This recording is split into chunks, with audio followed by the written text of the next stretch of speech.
Hello Doris, bienvenue dans mon podcast, ou vodcast plutôt, Anatom Tapesh. Donc merci déjà d'être là, franchement ça me fait plaisir. Ça fait un moment que je regarde tout ce que tu fais. Bon, je vais te laisser un peu expliquer. Mais aujourd'hui, le thème en fait que je voulais aborder avec toi, c'était plutôt le trauma corporel. Donc pour ceux qui ne savent pas ce que c'est, est-ce que tu peux nous expliquer un peu le monde en fait? Premièrement, ce que tu fais, et deuxièmement, pour toi, c'est quoi le trauma corporel? Alors, bonjour Marly, merci de m'avoir invitée à ton podcast, je suis très honorée. Alors, je m'appelle Doris, voilà, je suis... ce que je fais en dehors de mon travail, c'est je suis un peu dans l'énergétique, donc je suis bioénergéticienne et praticienne Reiki. Et en fait, dans ce que je fais, on va toucher un peu sur les traumas, parce que les traumas, ça se store beaucoup dans le corps. Et aussi, énergétiquement, on peut aller chercher où c'est dans le corps. Et donc, à ce moment-là, on peut aider à nettoyer tout ça. On peut aider à identifier où est un trauma, même si c'est quelque chose sur lequel on ne se rappelle plus du tout qu'on a eu quelque chose ou quoi que ce soit. Là, on peut aider à trouver cela. Après, à part ça, je fais aussi une formation pour être doula. Oh, j'adore. Donc voilà, ça, je le fais aussi dans le cadre d'une histoire personnelle qui a été un trauma pour moi, pour pouvoir aider les gens, les femmes qui passent par des choses similaires. Du coup, bon, personnellement, moi, je pense que le trauma corporel, c'est souvent quelque chose qu'on ne voit pas tout de suite. Par exemple, bon, après, je ne me connais pas encore, c'est un monde nouveau, je suis novice dans tout ça, mais je pense que j'ai beaucoup de blocages par rapport à des choses que j'ai vécues, mais pas en étant adulte, parce que là, je sais me défendre ou quoi que ce soit, mais plutôt en étant enfant. Donc, est-ce que tu penses que c'est possible, en fait, d'avoir des blocages, en fait, de l'enfance, en fait, qui, pendant toute la période d'adolescence et tout, ne sont pas apparus, et que à partir du moment où tu es maman ou à partir du moment où tu commences à... Voilà, tu es une femme, quoi, t'es adulte, ça ressort de nulle part, en fait. Oui, c'est tout à fait possible. C'est même ce qui se passe très souvent chez les gens. Une fois qu'on grandit, on vit des choses qui vont refaire revenir certains traumas à la surface, des choses auxquelles on se rappelle même pas, en fait. Et des fois, ça va même rester subconscient, ça reste inconscient, mais ça sort vraiment par le corps. Par exemple, tu peux avoir un mal de dos, tu peux avoir mal au genou. Chaque partie du corps, en fait, va te dire un trauma, enfin pas le trauma précis, mais genre si c'est une peur, si c'est une rage, si c'est les choses comme ça, tu vois. Et ça, tu peux aller vraiment chercher pour voir ce que c'était, en fait. Oui. Après, je pense aussi que beaucoup de gens ont peur d'ouvrir. Pour moi, en fait, mes traumas, j'imagine, qu'ils sont fermés dans une box et que je les ai bien fermés et que des fois, de temps en temps, ça s'ouvre un peu parce que je veux quand même guérir, parce que voilà, je veux pas... Voilà, mais j'ai peur de tout ce qui va sortir, en fait. Ouais. Et je sais que je suis pas prête, en fait. Faites qu'il j'ai motif, Flo. What lift? C'est normal parce que tu es en train d'en parler. Oh, tu vois. Et, et c'est justement la première étape. ouais. En parler, conscientiser que tu as des traumas. Non, mais je m'attendais pas à ça, alors je sais pas pourquoi, bref. Non, mais en fait, j'ai peur d'ouvrir cette box, en fait, et je pense qu'il y a beaucoup de gens qui se sentent comme ça. Parce que quand j'ai des conversations avec d'autres femmes, elles sont conscientes de ce qu'elles ont vécu, mais elles ont peur d'ouvrir cette box. Est-ce que, bon, je sais que les conseils, c'est difficile parce que c'est vraiment un processus, mais est-ce que tu as est-ce que tu as quelque chose de motivant, en fait, qui fait qu'on ose ouvrir cette box? Quelque chose de motivant, c'est que tu vas débloquer tellement de choses et ta vie va s'expandre, en fait. Ta vie va... Moi, personnellement, j'ai travaillé mes traumas. Voilà, la première étape, c'est de mettre des mots dessus. T'es pas obligé directement d'en parler à quelqu'un, juste prends un journal et écris, laisse les mots sortir. Et après, une fois que tu as conscientisé, cherche une sorte d'aide. Oui. Tu peux, soit un thérapeute, soit ce qui marche beaucoup, c'est genre les podcasts, justement, où tu vas chercher, ce qui t'intéresse et puis t'écoutes le vécu des autres gens aussi. Déjà, rien que le fait de comprendre que t'es pas seul, t'es pas la seule personne à avoir vécu ça, ça va t'aider énormément. Et puis, oui, faire des thérapies, les thérapies énergétiques aussi. Il y a plein de choses qui peuvent t'aider. Et puis aussi, il y a les exercices somatiques. Ok. Ça, c'est des exercices où, par exemple, il y a chez les femmes, beaucoup est stocké dans les hanches. Oui. Donc, il y a des exercices pour les hanches que tu peux faire. Tu vas te retrouver à pleurer, tu vas rien comprendre. Ok. Ok. Ouais. Et ça peut aussi beaucoup aider. Ouais. Ok. C'est intéressant. Mhm. Mon Dieu. Et ce que je voulais savoir aussi, c'est est-ce que, par exemple, si tu as des traumas, par exemple, corporels, est-ce que dans ton... Moi, je ne l'ai pas vécu, mais je sais qu'il y a des gens qui ont vécu, qui ont eu des blocages dans leur couple, donc les relations intimes, etc. Et est-ce que tu vois ça souvent ou est-ce que tu as déjà vu des cas comme ça? Qu'est-ce que tu en penses?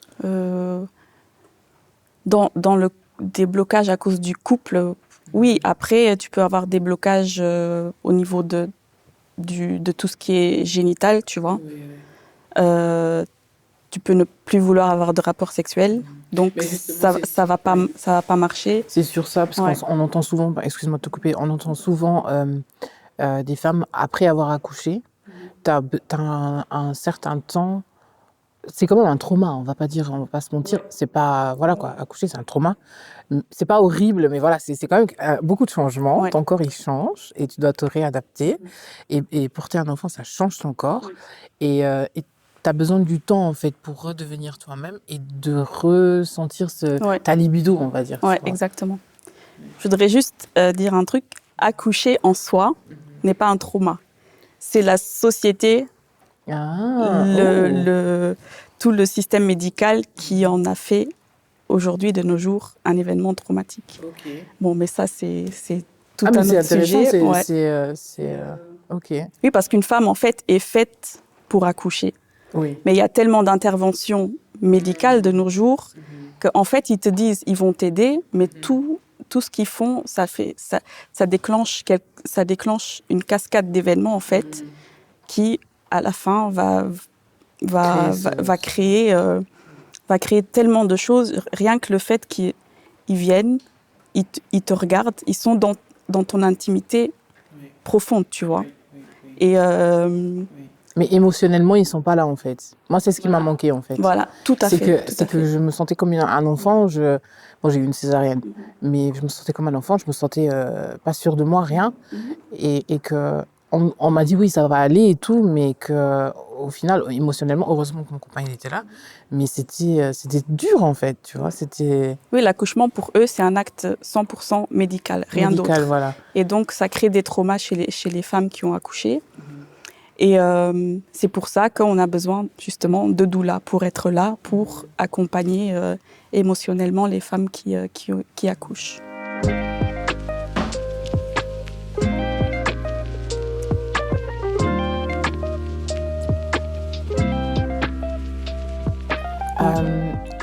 On va aller encore plus normé.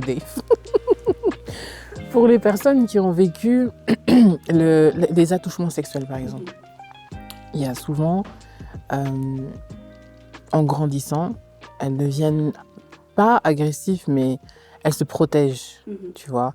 Et comment guérir la petite fille en soi? Parce que déjà, c'est le corps, d'accord, mais et ça se voit après aussi, comment on parle, comment on bouge, comment, tu vois. Et comment est-ce qu'on peut laisser la place à notre futur nous, tu vois, de devenir un peu plus soft et moins, comment dire, tout le temps I'm a strong woman et tout ça. Parce que c'est dur quand même, tu vois. Parce que quand tu grandis et que tu as vécu ça, tu essayes de devenir la personne qui t'a pas protégée, en fait, on va dire. J'ai vu un quote comme ça sur Instagram, comme, tu vois, ça a collé.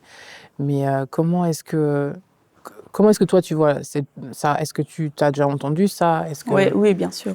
Enfin, les cas de trauma à cause d'accouchement sexuel, ça peut aller dans deux sens. C'est soit la personne va hyper se protéger sexuellement, pas être ouverte, soit elle va être hyper ouverte, se dire c'est que du sexe, on m'a touché quand j'étais enfant, c'est rien, tu vois, il va aller à gauche, à droite tout le temps. Et pour sortir de ça, c'est vraiment tout un travail mental, en fait. C'est vraiment, il y a pas de secret, tu dois travailler sur toi-même. C'est vraiment chercher l'aide, faire une thérapie. En énergétique, on a les thérapies de l'enfant intérieur. Ouais. C'est vraiment aller à ce moment-là où tu as eu ce trauma et parler à cet enfant. Toi, dire à cet enfant que tu es là pour cet enfant, tu es là pour la protéger. Tu vois, c'est un peu retourner en arrière pour changer un peu la timeline énergétique. Ouais. Et il faut aussi, par exemple, je sais que souvent, quand tu as vécu ça, tu as du mal à accepter ton corps. Tu as du mal à... Soit tu te montres de trop, c'est comme tu as dit, soit tu es hyper ouverte, soit tu es renfermée sur toi-même. Et souvent, je sais le voir à peu près quand je fais des shootings, je sais pas pourquoi, peut-être parce que je l'ai vécu, mais je sais voir des femmes qui ont vécu ça.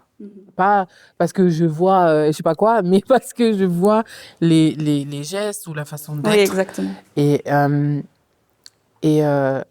Ouais, bon, bref, c'est vraiment quelque chose par rapport à ton corps, de t'aimer après, de te pardonner surtout toi-même, parce que, quoi, t'étais un enfant, tu pouvais pas te protéger. Et je vais passer maintenant sur le prochain point, c'est les relations que tu as avec les femmes qui sont autour de toi, surtout ta mère, parce qu'à un moment donné, moi, j'en voulais à ma mère, parce que je me suis dit, bon, elle m'a pas protégée. Mais au final, quand tu peux pas en vouloir aux personnes qui sont à côté parce que c'est pas eux qui t'ont fait du mal, tu vois. Ils peuvent pas. C'est pas eux qui t'ont fait du mal. Et dans ce que tu dis, que tu en voulais à ta mère, il y a dans certains cas, la mère, elle prend le fait en flagrant délit, tu vois. Mais elle va quand même rien faire parce que dans beaucoup de cas comme ça, le moment où la mère, elle voit ça, dans son cerveau, il y a un truc qui switch. Ok. Qui va faire que, genre, elle l'a pas vu, tu vois. C'est inconscient. Ça va pas arriver à moi. Non, je rigole. Ah non. C'est inconscient parce que le truc, même pour la mère qui voit ça, tu vois, c'est tellement traumatisant pour la mère même que dans sa tête, c'est un block-out. Donc, des fois, oui, tu en veux à ta mère parce que tu sais qu'elle savait, mais elle-même, elle a bloqué le truc, tu vois. Donc, oui, il faut pardonner. Il faut pardonner. Oui, ça c'est clair, ça c'est clair. Ce chapitre-là, déjà, je suis au-dessus de ça, tu vois. Mais pendant longtemps, et c'est pas que j'en voulais, mais c'était plutôt, oui, j'ai été l'enfant calme et tout, mais vous vous êtes pas demandé pourquoi en fait, tu vois. Et c'est pas que j'ai eu une enfance horrible ou quoi que ce soit, et ça reste des attouchements, j'ai pas été violée ou quoi que ce soit, mais c'est quelque chose qui arrive souvent, et beaucoup trop souvent d'ailleurs, et où les gens ne parlent pas assez. Donc même moi, je me dis, est-ce qu'on va mettre ça dans le podcast ou pas, ou est-ce qu'on va le couper? On est là. Mais je vais y penser, mais en tout cas, je voulais en parler avec toi, tu vois. Et surtout, justement pour ces mamans-là, en fait, comment détecter surtout corporellement, parce tu le vois un enfant, tu vois, Oui, bien sûr. tu vois, comment... Tu vois qu'il y a un problème voilà, avec l'enfant. tu vois, et c'est quoi l'approche qu'il faut avoir en tant que mère? C'est ce que aucune mère veut se poser cette question, mais j'espère qu'il y en a pas beaucoup dehors qui savent que leur enfant a vécu ça et qui ont fait un blocage, comme tu dis. Mais qu'est-ce qu'on peut leur dire? Quel est le message qu'on peut leur faire passer, quoi, pour avoir le courage tu vois? Le message qu'on doit faire passer, c'est vraiment genre l'enfant passe en premier, tout le reste, t'oublies. Tout le reste, t'oublies. C'est l'enfant, le bien-être de ton enfant qui doit passer en premier. Et tu dois avoir le courage d'affronter les personnes, tu vois. Souvent, c'est à cause de la société.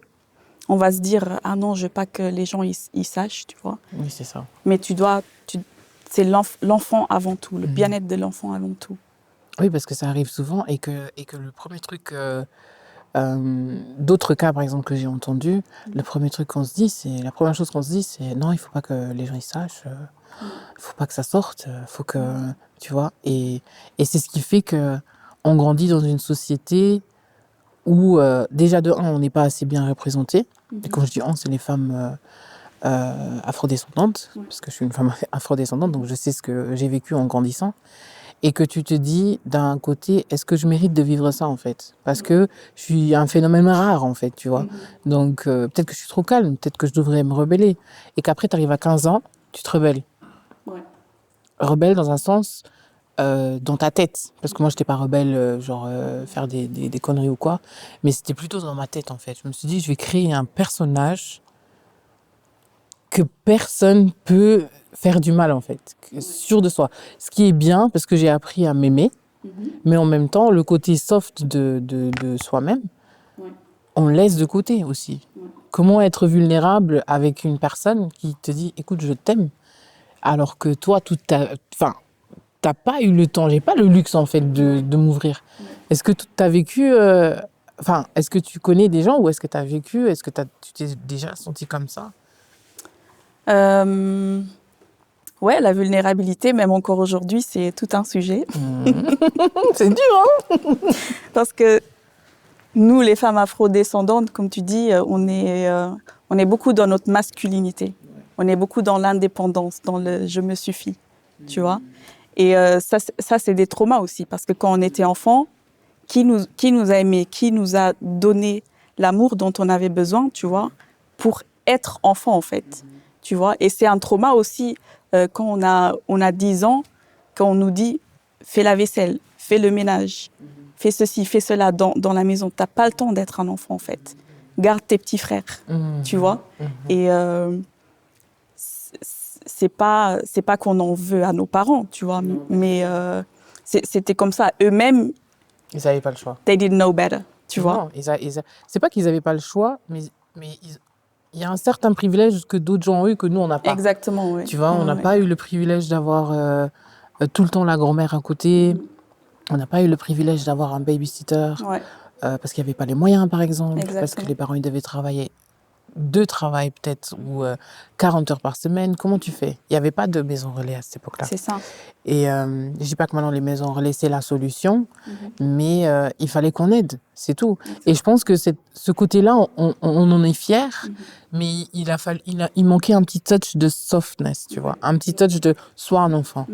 Tu as le droit d'être un enfant. Leur façon de leur déclarer leur amour, c'était de mettre l'assiette sur la table. C'est ça. Et c'est vrai qu'au début, quand je travaillais sur ça, en fait, avec mes parents, parce que je voyais que, voilà, si on ne travaille pas sur ça, je ne vais jamais savoir aimer mon enfant, je ne vais jamais savoir aimer comme il faut, en fait. Et je me suis dit, la clé, c'est... Parce que dans ma tête, je me suis dit, je les ai pardonnés. Enfin, on est bien, le respect, il est là et tout. Mais je veux dire, le côté émotionnel, le lien émotionnel, en fait. Et je me rappelle, un jour, je me suis assise avec ma mère. Et au début, ma mère, c'est strong. Mais en fait, elle a encore moins le choix que moi, en fait, tu vois.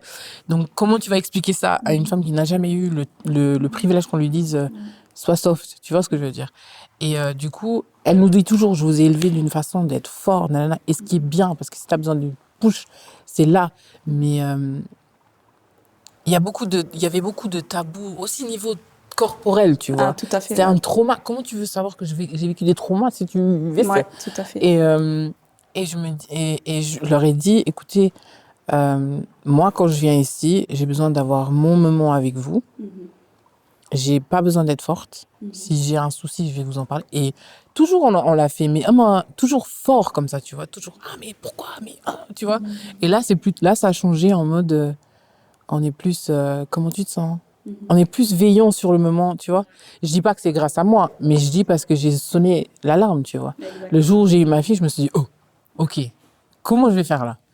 Comment est-ce que je vais... Et là, même déjà enceinte, j'en voulais à beaucoup de monde qui m'ont fait du mal.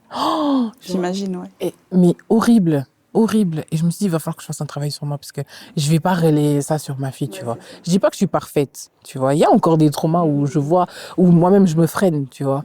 Ou quand tu fais, par exemple, en cavernade, c'est pas là. Et je me dis, ok. Mais il faut pas les laisser faire non plus parce que voilà. Oui, Tu vois, mais il faut être plus soft. avec les parents, c'est très dur, surtout dans notre communauté. Je pense Exactement, oui. ils ont tellement sacrifié pour nous, tu vois.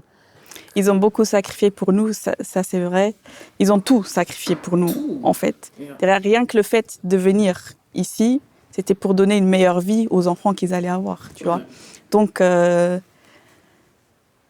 ils ont beaucoup d'attentes de nous, tu vois. Et déjà ça, c'est un trauma pour nous, qu'ils aient autant d'attentes.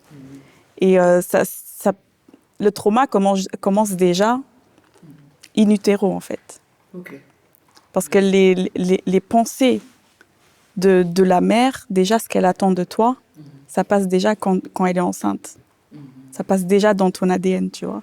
Et donc, c'est vraiment des choses qui sont très difficiles à déconstruire. Et tu disais que c'est une fois que tu étais enceinte aussi et que tu as eu ta fille, qu'avec les parents, ça a commencé à aller mieux, tu vois.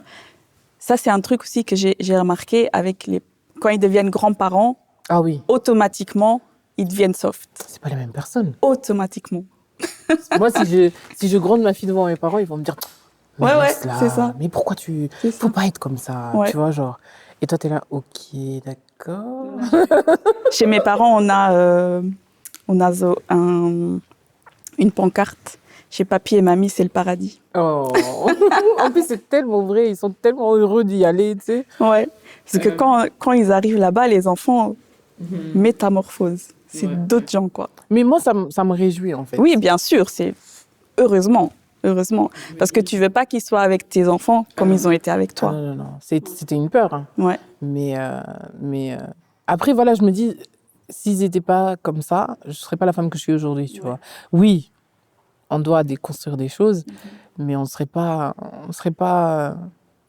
On n'a pas le choix des fois aussi d'être soft. Oui, on n'a pas le choix, ça c'est clair. Et ouais, le truc, c'est que c'est à toi, tu vois, de prendre la responsabilité, de vouloir déconstruire ça. Tu peux avoir tous les traumas du monde, mais il faut pas te laisser abattre par ça, tu vois. Parce qu'il y a des gens, j'en parlais encore il y a 2 jours avec mes frères de ce que j'ai vécu, ils m'ont dit, on comprend pas comment t'as fait, tu vois. Et je leur ai dit, je pouvais pas me laisser aller. Si je m'étais laissée aller, en ce moment, je serais un fardeau pour vous, tu vois. Et c'est vraiment à toi de prendre la responsabilité de déconstruire tout ça et d'en faire quelque chose de bien, en fait. Arrête, tu vas me faire pleurer. Et, Ok. et je trouve que c'est ce que toi, tu es en train de faire. Je suis sûre que tout ce que tu fais, ça a quelque chose à voir avec ce que tu as vécu, tu vois. Et tu en fais quelque chose de bien pour passer le message aux autres, tu vois. Moi, je me demandais quand est-ce que les gens allaient comprendre, en fait. Parce que souvent, les gens me demandent, mais pourquoi tu fais tout ça, en fait? Mais je leur dis... Moi, j'ai vu ça tout de T'as suite. compris, voilà. Non, mais en fait, pour moi, c'est comme si je guérissais la petite fille en moi, Ouais, tu vois. exactement. Et beaucoup de fois, je me retrouvais toute seule. C'est pas pour dorer l'histoire ou quoi que ce soit, mais c'est la pure vérité. Je me retrouvais toute seule et c'est le moment où je créais qui me faisait donner envie de survivre, en fait, ça, tu vois. Et je me dis, même si 80%, et heureusement, ne sont heureux et qui participent à mes événements ou activités, je me dis, il y a toujours une personne qui va pas oser en parler, mais ça va lui faire du bien. D'avoir une maison où tu peux aller, ou d'avoir un endroit ou un événement ou quoi que ce soit, ou une personne qui est là, en fait, qui sait que Avoir ça un safe existe, space, ouais. tu vois. Et c'est ça, en fait, tu vois. Donc, merci d'avoir vu. On se reconnaît C'est entre pas nous. juste pour me montrer devant la caméra, hein. C'est pas que j'aime pas ça. Mais ouais. Et c'est pour ça aussi que moi, je fais cette formation Oui, j'allais demander. de doula, tu vois. C'est ta façon. C'est ma façon aussi de transformer ma douleur à moi, tu vois. D'en faire quelque chose de bien pour pouvoir aider les autres. Ouais. Ouais, ouais.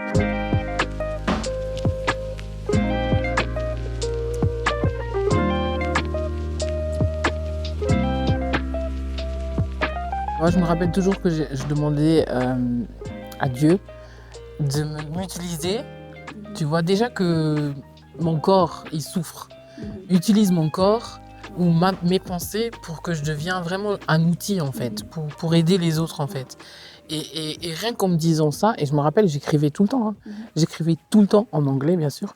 J'écrivais tout le temps, c'était quoi?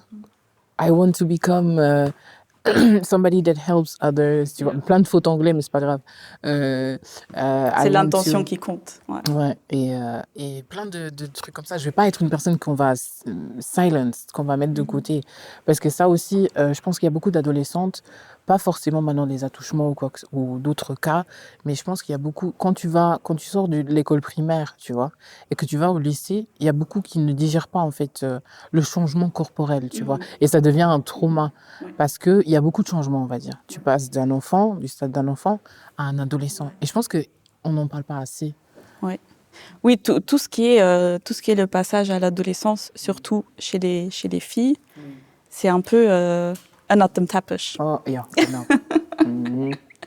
Et c'est vraiment tabou, en fait. Et même le fait que les parents à la maison aussi, ils expliquent pas, tu vois. T'as un cours d'éducation sexuelle qui t'explique rien du tout, en vérité. Et en traumatisme corporel, ça peut se traduire en règles douloureuses, endométriose, acné, tout ce qui est dérèglement hormonal, tu vois. Et oui, c'est vraiment, il faut éduquer là-dessus. L'éducation aussi, c'est une façon d'éviter des traumas. Ouais. Surtout aussi si tu as par exemple un adolescent à la maison, il faut justement participer à des workshops comme ça, par exemple que tu offres, parce qu'il faut que tu sois conscient. Surtout si tu as des enfants, même si tu n'as pas d'enfants, si tu as des nièces ou quoi que ce soit, il faut que tu sois conscient de voir ces changements et pas juste de dire « Ah, t'as eu tes règles, bravo, t'es devenue une femme !» Et toi, t'es là « Ok, d'accord. C'est ça, être une femme ?» C'est genre... Non, faut vraiment expliquer ce que c'est d'avoir les règles. Par contre, moi, perso, quand ça m'est arrivé, ma mère, elle a pris le temps. Et déjà, là, j'étais waouh, tu vois. Et c'est pour ça que cette transition, je l'ai pris bien, tu vois. Parce que je me suis dit, peut-être que ça va faire qu'on va être encore plus liés, tu vois. Peut-être que ça, on a en commun, tu vois ce que je veux dire. Tu vois, parce que quand tu vis des choses comme ça avec un enfant plutôt timide, tu cherches l'attention de tes enfants. Dans une famille nombreuse, tu cherches à avoir le... Alors que toi, t'es l'enfant qui demande jamais rien et qui pose pas de problème, tu vois. Et encore bien, tu vois, parce que t'aimes bien être aussi seule. Mais... à ce moment-là, elle s'est assise. Je pense que toutes les femmes sur Terre se rappellent le jour où elles ont eu leurs règles. C'était un trauma, oui, les premières secondes, c'est là. Et après, ou sinon, tu sais que ça va arriver et tu redoutes. Tu dis non. Ouais. Et je pense qu'on sait tous comment les adultes ont réagi. Et là, je dois dire, ma mère, elle a vraiment bien réagi. Elle m'a expliqué. Et j'ai vraiment aimé ce moment-là. Tu vois, du coup, j'ai eu... C'était moins traumatisant. Oui, moi, j'étais dans une école privée. De filles et je voyais souvent les filles qui pendant une semaine elles ont eu leurs règles et elles n'ont rien dit à personne ou il y en a qui étaient embarrassées, tu vois, parce que on a eu par exemple par contre des cours où une prof nous expliquait écoutez maintenant c'est ce qui se passe, ça c'est le cycle machin et c'est bien mais c'est quand même corporellement c'est en plus si tu as des douleurs c'est horrible. Ouais. Moi, je me rappelle, j'ai eu mes premières règles, j'étais encore en primaire. Alors imagine, moi, je suis allée dans un coin, je suis restée là assise jusqu'à aller à la maison. Après, quand je suis rentrée à la maison, tu vois, je suis allée me laver et j'ai dit à ma mère et sa réaction, c'était tiens, une serviette, tu mets ça dans ta culotte et c'est tout. Après, elle m'a dit, ça arrivera tous les mois. Ok. Après, moi, j'avais beaucoup de douleurs les premières années. Et le truc que je me souviens, c'est qu'elle mettait toujours un dafalgan dans du thé, tu vois. Elle s'occupait quand même de moi, oui, tu vois. Mais c'est ça. Mais c'est pas le truc où elle était là, oui, où elle m'a dit oui, les règles, non, ça sert à ça, et il va se passer ça. C'est genre, j'ai dû un peu naviguer ça toute seule, tu vois. Oui, mais c'est ça. Et après, t'as pas Imagine, toi, tu décides de devenir comme ça aussi, tu vois, avec ton entourage, avec les petites filles ou quoi. Ouais, non, il n'y a pas Tu moyen. vois, tu peux pas, en fait, Il n'y a tu pas vois. moyen, ouais. Et elles n'ont pas eu le choix. On les aime comme ça. Parce que, tu vois, mais il faut en parler parce qu'on n'est pas les seuls, tu vois. Je suis sûre qu'on n'est pas les seuls. Moi, c'est un sujet qui me passionne, en fait. Tout ce qui est la santé féminine, tu vois. Et je me souviens quand j'ai une cousine, quand sa fille a eu ses premières règles, je lui ai dit, vas-y, on lui fait une première règle party avec ses tantines Oh, et mais tout, les cousines et cool! tout. Elle m'a dit, ouais, non, je trouve ça un peu bizarre. Je trouve ça un peu bizarre quand même, tu vois. Moi aussi, je veux ça.